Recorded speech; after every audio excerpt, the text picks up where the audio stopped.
बोलो बेटी, ये खुशबू किस चीज की आ रही है? पहले आप यहाँ बैठिए मोहसिन अंकल। कौरमे की खुशबू है ये। तरतता। अरे वाह, ये मैं खास आपके लिए लेकर आई हूँ। अरे जीती रहो बेटी, जल्दी लेकर आओ, जल्दी लेकर आओ मेरे पास, आज तो मजा आ जाएगा। अरे वाह वाह वाह वाह, ले आओ। ओह क्या खुशबू है बेटी, वाह क्या खुशबू है। ये रोटी देसी आटे की है, आपको पसंद आएगी। वाह क्या बात है बेटी, आओ ना तुम भी बैठ जाओ यहाँ। आराम से घर में। खालदा आंटी अकेली बैठी होंगी क्या, उन्हें भी बुला लो यहाँ। उसे रहने दो, हम दोनों ही खाते हैं। इतना सारा गोश्त मुझे कब नसीब होता है। मैं जानती हूँ कि आपको ये बहुत पसंद है। यकीन करो, अगर तुम खालदा को भी बुला लेती तो वो मेरा खाना खाना हराम कर देती। आजकल करीम का रवैया कैसा है, दोबारा तंग तो नहीं किया उसने? नहीं, वो तंग नहीं करते मुझे। मोहसिन अंकल, मुझे आपसे कुछ पूछना है। कभी कभी लगता है जैसे मैं करीम को बिल्कुल नहीं जानती। अक्सर वो मुझे इतना खुश कर देता है जितना मैं पहले कभी नहीं हुई, लेकिन फिर अचानक उसका मूड बिल्कुल बदल जाता है। ऐसा लगता है जैसे उसके अंदर कोई जज्बात ही नहीं है और उसके सीने में कोई राज छुपे हैं। सीने में छुपे राज की बात से मुझे भी एक वाकया याद आ गया। करीम उस वक्त 15 साल का था और ईद के दिन हम सब लोग एक रिश्तेदार के घर जा रहे थे। और मुझे पूरा यकीन है करीम साथ नहीं गया होगा। मेरी पूरी बात तो सुन लो बेटी। करीम बचपन में बेवकूफ था लेकिन जिद्दी नहीं था। खैर हम वहाँ गए और वहाँ मेरा कजन था, उसका नाम था इमरान। जानती हो हम सब उसे क्या छेड़ते थे? बुद्धू। बुद्धू। जानती हो उसे इस नाम से इतनी चिढ़ थी कि मरने मारने पे ही तुल जाता था। एक बार कोई बुद्धू कह दे तो उफ, वो आग बगूला हो जाता था और उसके बाद वो किसी से बात नहीं करता था। तो उसके बाद मैंने रूल बना दिया कि कुछ भी हो जाए इमरान को कोई बुद्धू नहीं कहेगा। और सबने कहा कि ठीक है। खैर हम ईद पर उसके घर गए और सब एक दूसरे से ईद मिलने लगे। करीम उससे ईद मिला और उससे कहने लगा, अस्सलाम वालेकुम बुद्धू, ईद मुबारक। सच में? आप तो बहुत शर्मिंदा हुए होंगे उस वक्त। यकीन करो उस वक्त मैं शर्म से ऐसा पानी पानी हुआ कि दिल चाहा कि ये जमीन फट जाए और मैं इसमें धंस जाऊं। अच्छा, तो उसके बाद इमरान उर्फ बुद्धू ने क्या कहा? वो बुद्धू भला क्या कहता, उसका चेहरा गुस्से से लाल हो चुका था, लेकिन चूंकि करीम बच्चा था इसलिए वो कुछ कह नहीं पाया। और जानती हो ना, उस दिन के बाद वो हमारे घर आए और ना ही हम उनके घर गए। वो मुलाकात हमारी आखिरी मुलाकात थी उनसे। मुझे पूरा यकीन है कि आपके मना करने के बावजूद भी करीम ने जानबूझ के ऐसा कहा होगा। नहीं, उसने जानबूझकर नहीं कहा, उसे वाकई समझ नहीं आई। वैसे मेरे दोनों बेटे एक नंबर के नमूने हैं। अब करीम को ही देख लो, गुस्से में अजीब अजीब हरकतें करने लगता है। और समीर एक नंबर का बुज़दिल। क्या सच कह रहे हैं? हाँ बेटी। करीम के बारे में ये तो मैं जानती ही नहीं थी। देखो बेटी, घबराने की कोई बात नहीं। करीम ऐसी हरकतें तब करता है जब वो टेंशन में हो या बहुत ज्यादा परेशान हो। उसे खुद भी पता नहीं होता कि वो क्या कर रहा है, लगता है कोई और है उसके अंदर। ये तो आपने बिल्कुल ठीक कहा अंकल। मगर देखो आयशा, उसे कुछ मत कहना, ये हम दोनों बाप बेटी का सीक्रेट है। अगर उसे पता चल गया तो वो उल्लू का पट्टा आग बगूला हो जाएगा। जी ठीक है इमरान बुद्धू।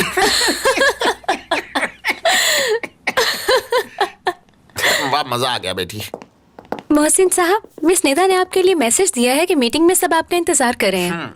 ठीक है बेटी, तुम उनसे कहो कि मैं घर से निकल चुका हूँ। तुम्हें बस इतना कहना है, बाकी मैं संभाल लूंगा। जी ठीक है। जीती रहो बेटी, तुम भी मेरे साथ चलो, मैं जाकर ड्रेस चेंज कर लेता हूँ, फिर दोनों चलते हैं। जी ठीक है। वाकई मजा आ गया बेटी, अम्मी को मेरी तरफ से शुक्रिया कहना। जरूर अंकल। अल्लाह तुम्हें सलामत रखे। बाकी छुपा लेना, मैं बाद में खाऊंगा। लेकिन मैं थोड़ा सा और खाऊंगी अभी। कोरमा तो मुझे वैसे ही बहुत पसंद है। इमरान बुद्धू। देखो दोस्तों, इस मौजू पे हम कई बार बात कर चुके हैं। अब तक हमारी कैंपेन किसी ऐसे काम के बगैर कामयाब है। तुम लोग इसी में कुछ नए आइडिया सोच लो। हाँ ठीक है। अरे अरे बैठे रहो बच्चों, खड़े होने की जरूरत नहीं, बैठो। तो क्या अपडेट्स हैं? मोहसिन अंकल, आपके आने से पहले हमने खुद भी एक छोटी सी मीटिंग की है। अगर आप कहें तो उस मीटिंग की सारी तफसीलात मैं आपको बता सकती हूँ। सबसे अहम बात यह है कि हमारे 9 लाख फॉलोअर्स हो चुके हैं। हमारी मुखालिफ पार्टी की क्या पोजीशन है? हमें रिफत को बड़े मार्जिन से बीट करना है। मार्जिन थोड़ा कम है अभी।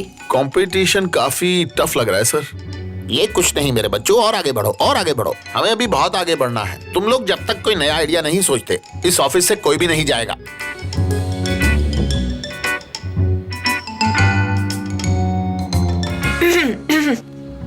मोहसिन साहब, हमारे फॉलोअर्स की खास फरमाइश है। कैंपेन तो चल ही रही है, इसमें शायद एक नया आइडिया भी आ जाएगा। अच्छा हाँ, क्या है बताओ। वक्त गुजरने के साथ साथ डिमांड बढ़ रही है। सुबह के ट्रेंड में भी लोगों ने कहा है कि कुछ नए आइडियाज लेकर आएं। आकाशा, क्या कह रही हो तुम? हमें ऐसी फजूल मालूमात देकर मोहसिन अंकल को परेशान नहीं करना। उसके अलावा और भी बहुत सी बातें हैं डिस्कस करने के लिए। मुझे लगता है हमें मोहसिन अंकल से वो बात डिस्कस करनी चाहिए। इनके पास इसका कोई ना कोई हल जरूर होगा। वैसे भी मोहसिन अंकल जो आइडिया देते हैं वो कमाल का होता है। बच्चों, ये तुम किस बहस में पढ़ रहे हो? मुझे समझ नहीं आ रहा। जो कहना है खुलकर कहो, वक्त जाया मत करो। दरअसल हमारे फॉलोअर चाह रहे हैं कि करीम आयशा को किस करे। लोग तो पागल हैं। बस इतनी सी बात। ये लोग खुल के बता नहीं रहे थे आपको, है ना करीम साहब? नहीं, ऐसी तो कोई बात नहीं है। बाबा आप बिल्कुल ठीक कह रहे हैं। वोटिंग को तो हम हमारी वेबसाइट पर कंट्रोल कर सकते हैं। अब इस तरह की हरकतें हमें सेफ नहीं देती ना। आखिर ये हमारी पर्सनल लाइफ है। हाँ, तुम भी कुछ बोलो ना जान, इस पे रोशनी डालो ना। जी मोहसिन अंकल, करीम बिल्कुल ठीक कह रहे हैं। मैं इनकी बात से पूरी तरह इत्तेफाक करती हूँ। हमें ऐसा नहीं करना चाहिए। हमने अभी इस बारे में बात की है। हमने एक बहुत ही खूबसूरत कपल बनाया है। अगर इस तरह की कोई भी हरकत की तो कैंपेन को बहुत ज्यादा नुकसान पहुंच सकता है। सारी मेहनत जाया हो जाएगी हमारी। यानी हमारे फॉलोअर्स बढ़ रहे हैं और मुझे ये बात किसी भी तरह से बिल्कुल भी मायूब नहीं लगती। क्या बुराई है अगर एक शौहर अपनी बीवी को किस कर दे? लोग हमें देखते हैं और हमारी तारीफ करते हैं, और हमसे क्या चाहते हैं? एक मासूम सी डिमांड। तो तय रहा, ईद खत्म होते ही इस पर काम शुरू कर दो। याद रहे, हमारे फॉलोअर्स ही हमारी ताकत हैं और उन्हें खुश रखना हमारा फर्ज है। मीटिंग बर्खास्त हुई। चलो अब सब काम पे लग जाओ जल्दी।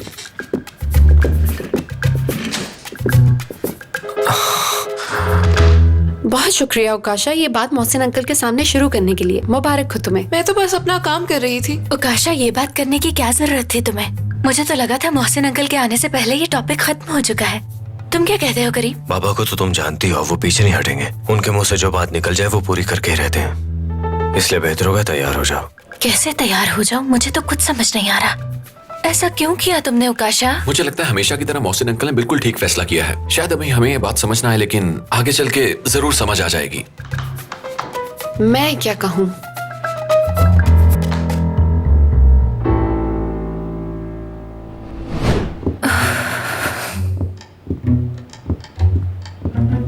तुम्हें पहले ही सबको मना कर देना चाहिए था। तो तुम्हारे कहने का मतलब है कि मैंने कुछ भी नहीं किया? नहीं, ये मतलब नहीं है मेरा। क्योंकि अब भी तुम्हें लगता है कि मैं तुम्हें चाहता हूँ, है ना? अगर मैं ऐसा सोचती तो मुझे और ज्यादा बुरा लगता। खैर, अब तो कुछ भी नहीं किया जा सकता, और वैसे भी ये सिर्फ एक किस ही तो है। 1 सेकंड की तो बात है, बस इतना। बात का बतंगड़ क्यों बना रहे हैं? तुम्हारे लिए ये आम बात होगी क्योंकि तुम हजारों लड़कियों को कर चुके हो और तुम्हें तो मसला भी कोई नहीं होगा, मगर मुझे मसला है। मेरे लिए ये कोई छोटी बात नहीं है। मैं नहीं कर सकती। हाँ, मुझे समझ आ रही है कि तुम्हें इतना मसला क्यों हो रहा है। तुम पहली बार ऐसा करोगी ना, है ना? कभी ऐसा पहले नहीं हुआ, यही बात है ना? हाँ, बिल्कुल ऐसा ही है। मैं तुम्हारी तरह हर किसी को किस नहीं करती रहती। गुस्सा मत करो, थोड़ा रिलैक्स हो जाओ। और वैसे भी मैंने ऐसा कुछ भी नहीं किया। ये बाबा का फैसला है और टीम का। वैसे मुझे एक बात की खुशी है कि तुमने उस बिलाल को किस नहीं किया, क्योंकि वो इस काबिल नहीं। मेरी बात का यकीन करो। तुम्हें मेरी जाती जिंदगी में मुदाखलत करने की जरूरत नहीं है करीम। देखा, तुम फिर गुस्सा हो रही हो। ठीक है आयशा, सोचने दो मुझे। 1 मिनट, आइडिया है मेरे पास। ठीक है, तुम एग्री करोगे? हम लोगों को बेवकूफ बना सकते हैं। बेवकूफ बना सकते हैं? हाँ। तुम्हें लगता है कि ये इतना आसान होगा? उठो जरा 1 मिनट। तुम ऐसा सोचो कि हम दोनों यहाँ पर खड़े हैं और वहां पीछे फुरकान कैमरा लेके खड़ा हुआ उस तरफ। समझ गए मेरी बात? हम एक दूसरे के करीब आएंगे और इसके बाद मैं तुम्हें ऐसे एंगल से पीछे छुपा लूंगा कि कैमरे के लेंस में आएगा जैसे हम किस कर रहे हैं। ठीक है? नजर का धोखा, सांप भी मर जाएगा और लाठी भी नहीं टूटेगी। समझ गए तुम? फुरकान और कैमरा हमें कहीं से भी नहीं देख पाएगा। हमें बस एक्सप्रेशंस ऐसे रखने हैं कि सबको लगे हम एक दूसरे से वाकई मोहब्बत करते हैं।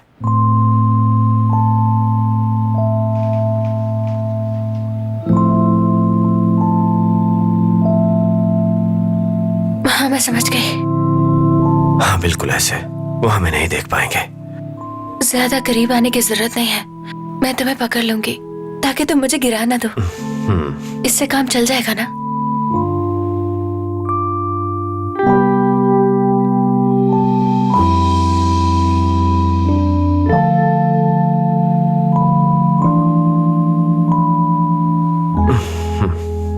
क्या हुआ करीम? तुम्हारे चेहरे का रंग क्यों बदल गया है? देखो सुर्ख हो गया है। शायद झुकने की वजह से सुर्ख हो गया होगा। ये ठीक रहेगा। तो तुम्हें मंजूर है क्या? हाँ मंजूर है। तो फिर ठीक है, इससे काम चल जाएगा। हम उन सबको बेवकूफ बनाएंगे।